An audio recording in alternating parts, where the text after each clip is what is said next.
Cette vidéo est faite pour mes élèves en musique. L'année scolaire se divise en 5 étapes.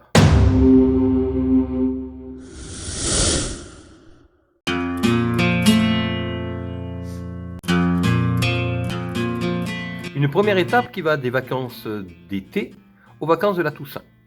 En musique, pendant cette période, nous avons effectué ce que j'appelle l'entraînement, l'échauffement, qui consistait à apprendre à se maîtriser, à se discipliner, de manière à être capable de jouer ensemble de manière synchronisée lorsque l'on fait de la musique à plusieurs.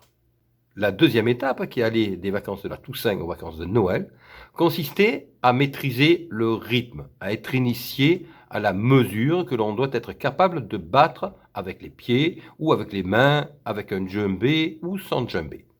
La troisième étape, qui allait des vacances de Noël aux vacances de février, a permis d'apprendre à jouer à plusieurs, c'est-à-dire plusieurs djembés, avec une personne qui dirige de manière à ce que le travail, le rythme soit synchronisé. Nous arrivons maintenant à la quatrième étape qui va des vacances de février aux vacances de Pâques. C'est là que nous arrivons véritablement à un travail qui commence à devenir intéressant. Il consiste à véritablement commencer à pratiquer la musique. Alors pratiquer la musique avec des classes de 20 à 30 élèves, bien entendu, c'est beaucoup plus difficile que montrer des vidéos que l'on projette avec le vidéoprojecteur. Je sais que cela est beaucoup plus difficile, mais cela est beaucoup plus utile pour les élèves à mon sens. Je vais donc ici répéter pourquoi cela est aussi important. Je me plais à répéter que la musique est l'une des matières les moins importantes. Mais c'est cependant dans cette matière pourtant apparemment aussi peu importante que l'on apprend les choses les plus importantes pour les matières importantes, et c'est là qu'est le paradoxe. En musique, on apprend forcément, pour jouer à plusieurs, à se taire, à écouter, à être prêt, à être attentif au chef qui va donner le signal pour démarrer tous en même temps. Je répète, on apprend à se taire, à être attentif, à écouter et à démarrer un signal. Eh bien, c'est cela qui est la clé qui permet de devenir bon dans le reste de sa scolarité. Lorsque l'on n'écoute pas, lorsque l'on n'est pas attentif, lorsque l'on ne sait pas écouter, bien entendu, c'est compliqué de comprendre le professeur de maths, de français, etc. C'est compliqué de suivre ce que disent les professeurs lorsqu'on ne sait pas se taire et lorsqu'on ne sait pas écouter. Eh bien, c'est justement cela que nous apprenons en musique, car lorsque l'on est professeur de français et que l'on dit aux élèves « taisez-vous », on ne leur apprend pas à se taire. Et se taire est quelque chose qui, visiblement, doit s'apprendre. C'est donc cela que nous apprenons en musique. C'est donc dans cette matière, qui n'est que l'une des différentes matières que j'enseigne, que je peux enseigner ces fondamentaux nécessaires dans toutes les autres matières pour être bon. Et en ce sens, la musique, tout en étant, d'un point de vue scolaire, l'une des matières les moins importantes, est la matière où l'on apprend ces choses qui sont les choses les plus importantes pour réussir sa scolarité. Pour la rentrée, après les vacances de février, j'ai donc donné un exercice difficile à effectuer. Facile à faire, difficile à réussir. Il comporte 5 étapes. La première étape consistera à se regrouper à 5 élèves, éventuellement 6 ou 7 au maximum. Pour ceux qui auront du mal à se constituer en groupe de 5 élèves, éventuellement il sera autorisé de se constituer en groupe de 4 ou de 3 élèves. Mais bien entendu, la notation sera différente. Le deuxième point consistera à définir un chef, c'est-à-dire l'équivalent d'un chef d'orchestre. Le chef de groupe, c'est la personne qui sera capable de donner le signal pour que tout le monde commence à jouer en même temps, c'est-à-dire à battre la mesure avec un djembé, à battre la mesure avec les pieds, à commencer la première note d'un morceau avec un instrument quel qu'il soit ou en chantant pour les personnes qui chanteront. Lorsque vous choisissez le chef d'orchestre, c'est-à-dire le chef du groupe, vous devez non pas choisir la personne qui est la plus populaire ou la personne qui parle le plus ou qui parle le plus fort. Vous devez choisir la personne qui se fait écouter. Il s'agit donc bien souvent, comme je le dis, non pas de la personne qui parle le plus, mais de la personne qui parle le moins.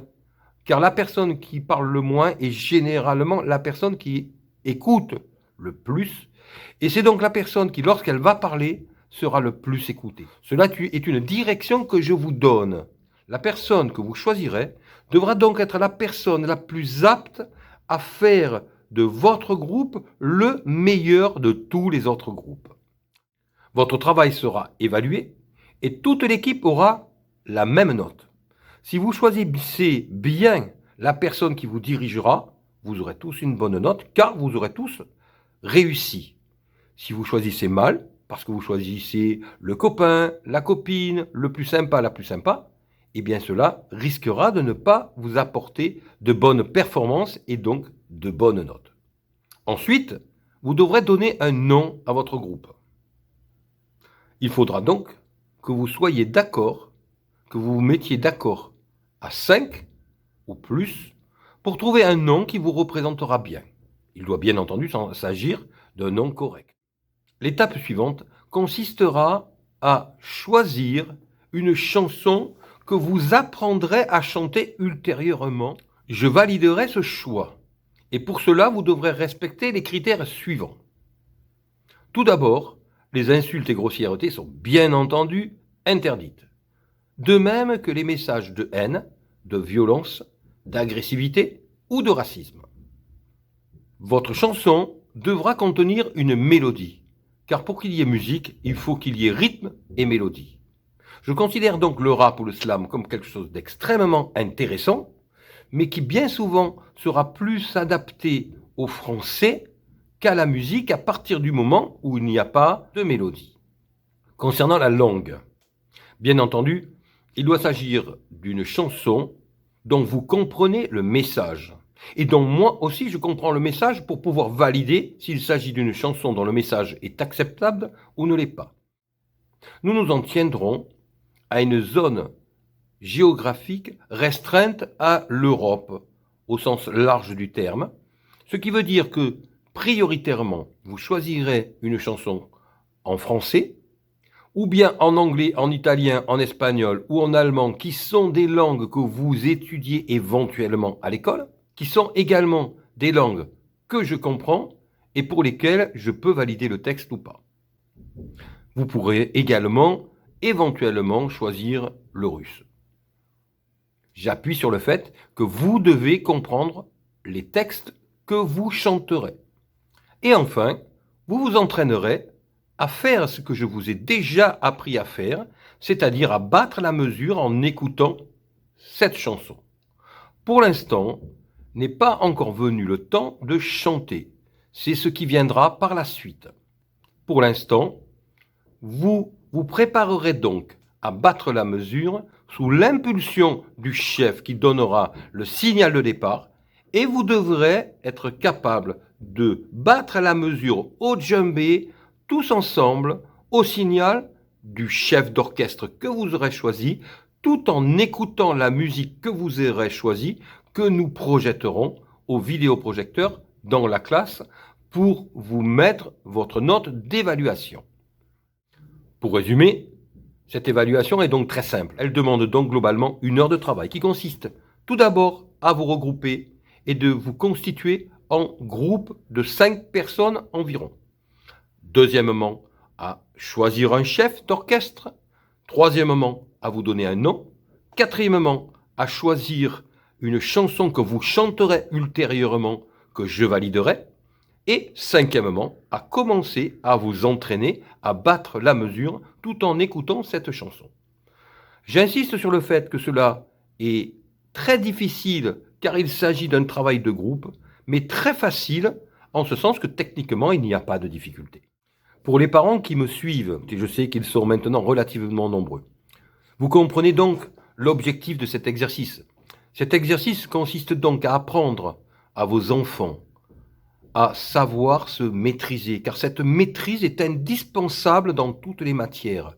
Or, nous avons dans des matières comme en musique ou comme en art plastique ou en EPS, l'opportunité d'un côté et le temps d'un autre côté de leur apprendre cette maîtrise dont ils ont tellement besoin dans les autres matières où les programmes sont tellement chargés que nous n'avons pas le temps d'aborder ces thèmes de maîtrise de soi, qui passent donc par la maîtrise de l'attitude, maîtrise de la parole, maîtrise du temps, maîtrise du geste.